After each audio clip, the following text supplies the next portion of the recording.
Hey, thanks for joining me. A little while ago, it's been some months, I found the first four issues of Soulfire by Michael Turner, and we kind of flipped through them. And digging through my books, I found issue five. I figured we could look at it, if for no other reason, as I say every time, Michael Turner's artwork is always exciting and interesting. This Soulfire thing I was not into. I was way into Witchblade. I was way into Fathom when he was doing it.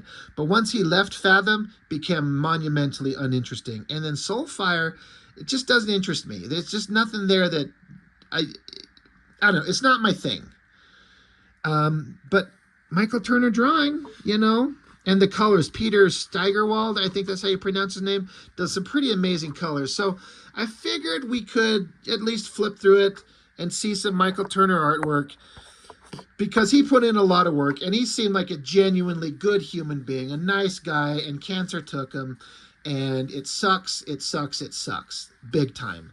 And I would have loved to see what more he could have produced. Again, even if I didn't dig this book and even the art, like his art is there. Everything that he does and he excels at, he is here. But even just artistically, I'm not digging what's going on in this book.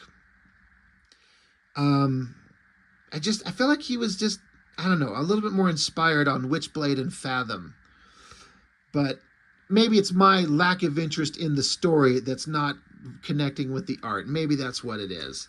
The characters all ended up on this island. They're in Hawaii talking with some wise old man. So the hero of the story, some blonde kid's got to get some wise knowledge from Hawaiian dude. I mean, visually, look at that. That's a pretty awesome fire dragon. And the colorist, of course, is going to make that thing look incredible. There's so goddamn many words on that. I wish there was much less words and just let the visuals carry it.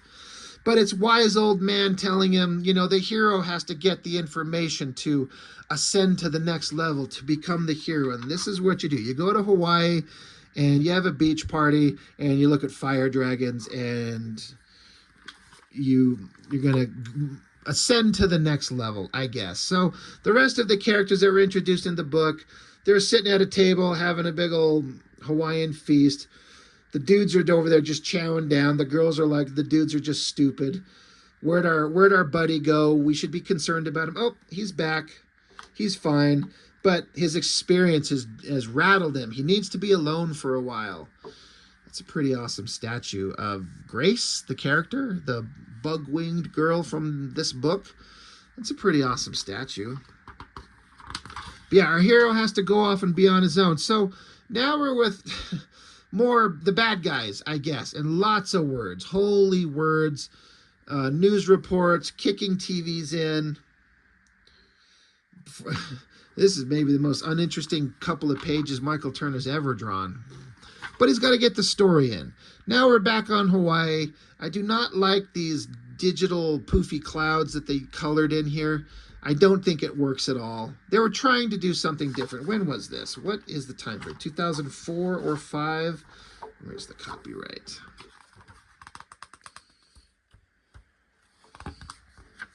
I'm going to say somewhere here. 5. Okay. I'm not digging the sky color backgrounds. Not great. But they're in Hawaii, and so they're surfing and being pulled around by their crazy technology. Isn't that fun? There's the hot bug girl. It's impressive imagery. I just wish it wasn't cluttered up with so many words. It could just kind of sell itself with the visuals. But of course, this is how you get characterization. You got to have something. Just go read any old issues of Claremont's X-Men. There are boxes everywhere just covering everything, telling you shit all the time. But for some reason, he made it work.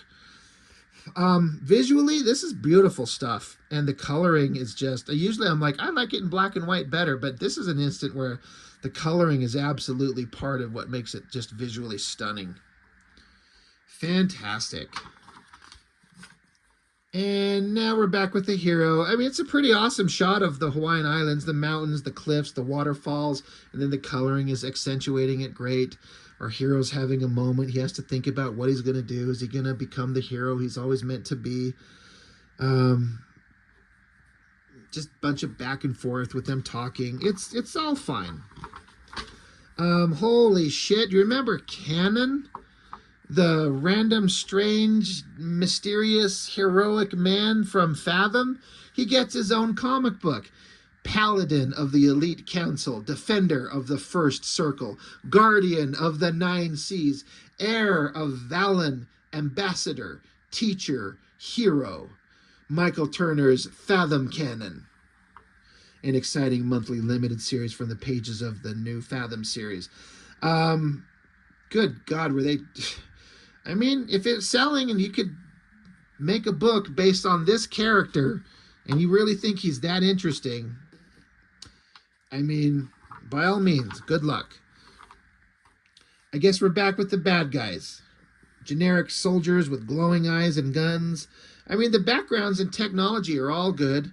Got some villainous character here. Now, I do remember the design elements that Michael Turner came up with for this. I don't know who this guy is. Again, I read these once and it didn't stick with me, and I do not give a shit about it. It's not anything that entertains me. So I'm just looking at the art and the designs. But bad guys it's bad guys being invaded by other bad guys, or I don't know who they are. Maybe who cares who these guys are? They're invading this guy's place, and there's a giant dragon head back here, so that's a dangerous thing. But this bad guy here, this villain, he's got like swords on his back. He's got long hair. He's got an interesting design element to get to. He pulls out some swords and starts just chopping up bad guys, just filleting them, just cutting them apart. And so we get this awesome double page spread. This is an interesting design element that I've never seen. So this character, he's just a head and a torso. He doesn't have any legs, so he floats around, but his forearms and hands holding the swords float free of his body. I've never seen that before. And then this shot, this angle, especially, look at this sword. It's very three-dimensional in the way it's coming towards you and getting bigger as it comes out the bottom of the page. It's also a great, like, directional device. You know, you're looking at it and you follow the sword and it takes your eye out of the page into the next. Coloring looks awesome. This is pretty neat design. I've never seen floating arms before. Hell, even he doesn't even have legs, just a floating torso. That's why he wears a long cloak, hides all of this. The little technical designs on the metallic fingers. This is all pretty neat stuff. Yeah, Michael Turner does have some interesting ideas. And then a big awesome spread. Side shot of the face, generic bad guys. They have to fight the floating arm. So it's just all done in silhouette. But it works. They all get chopped up. And then this is a pretty awesome shot of the guy. He's got his floating back to the dude that just got killed, and his floating fist and the sword stabbing him. Like, that's pretty awesome visually. That's pretty neat. Turn the page. Oh my God. 4 issues of Fathom something something. Anyway, back with the heroes on the Hawaiian Islands. They're still talking. Great backgrounds everywhere. I like the coloring, helping sell the shot of the characters on the beach going into the sunset. It's all well done. The coloring looks fantastic. And then right here at the end, evil girl from previous issues has shown up, and presumably she's going to stab wise old Hawaiian Obi-Wan Kenobi in the back or something like that. And we're supposed to be very scared. I don't know what the hell we're looking at there. It's like a pointy stabby thing for Soulfire number 6. I wasn't sure if I had Soulfire number 6, but then I see this ad for number 6 right here, the close-up of this face. I'm like, oh yeah, I do have that somewhere. I do have that book. I did buy them all. I was not into the story, but I was just collecting it for Michael Turner's art. And then we're right there at the end. The letters page is literally on the back cover. So, again, if you're into Michael Turner, this is probably a treat. I wish I could say that I liked the concept and the story better, but I do not.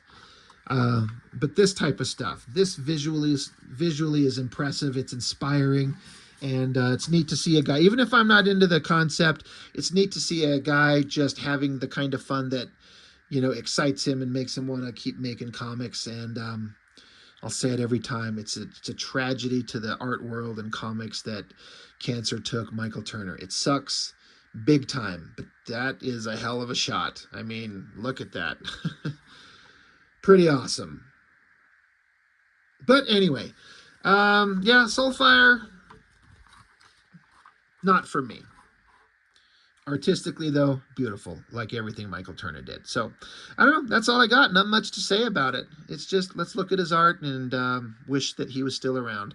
Anyway, that's all I've got for this one. Thank you so much for following me. I really appreciate it. I'll see you next time.